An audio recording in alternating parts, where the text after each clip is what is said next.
नमस्कार दोस्तों, Bharat selection wing Lakhperabagh Barabanki के ऑफिशियल चैनल पर आप सभी का स्वागत है। डिक्टेशन रामधारी गुप्ता, पत्रिका संख्या 4, प्रतिलेखन संख्या 6, स्पीड 80। स्टार्ट होगा 5 सेकंड बाद।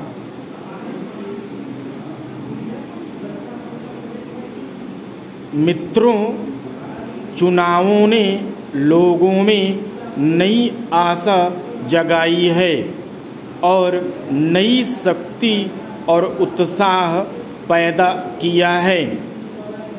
लेकिन आज आपके और मेरे मन में सबसे ऊपर जो विचार है यह है पूर्वी बंगाल के संकट का। वहाँ भी चुनाव हुए। इस लक्ष्य के बावजूद कि पूर्वी बंगाल के चुनाव सैनिक शासन के अधीन ही हुए, वहाँ की जनता ने अवामी लीग के पक्ष में इतना भारी बहुमत दिखाया जो लोकतंत्री अधिकारों में उनकी गहरी इच्छा का परिचायक है। सैनिक शासकों ने बातचीत की इस अवधि को सैनिक जमाव के लिए इस्तेमाल किया और ठीक उसी दिन जिस दिन आवामी लीग ने सोचा कि आज समझौता हो जाएगा, ऐसा आतंक का दौर शुरू कर दिया जिसका इतिहास में उदाहरण मिलना मुश्किल है।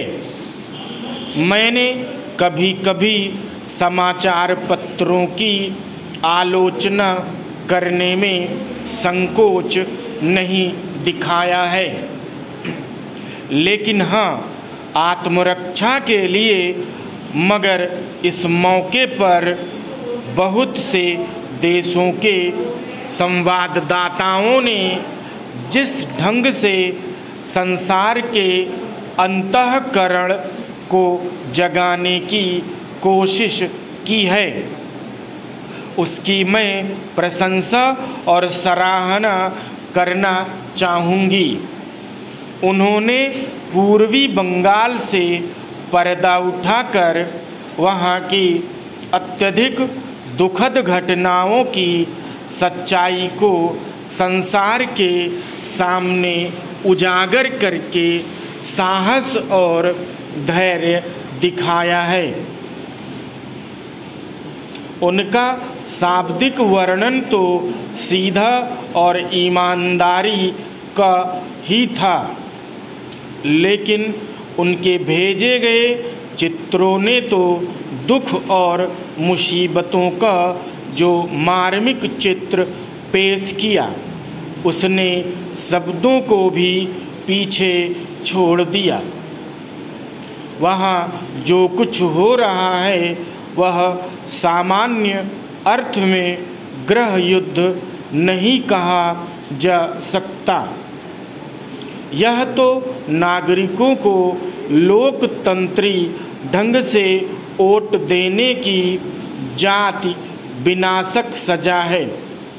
यह अपने विरोधियों से छुटकारा पाने और साथ ही अपने पड़ोसी राष्ट्र के खिलाफ लाखों बेबस लोगों को हथियार बनाकर इस्तेमाल करने का अजीब और क्रूर तरीका है।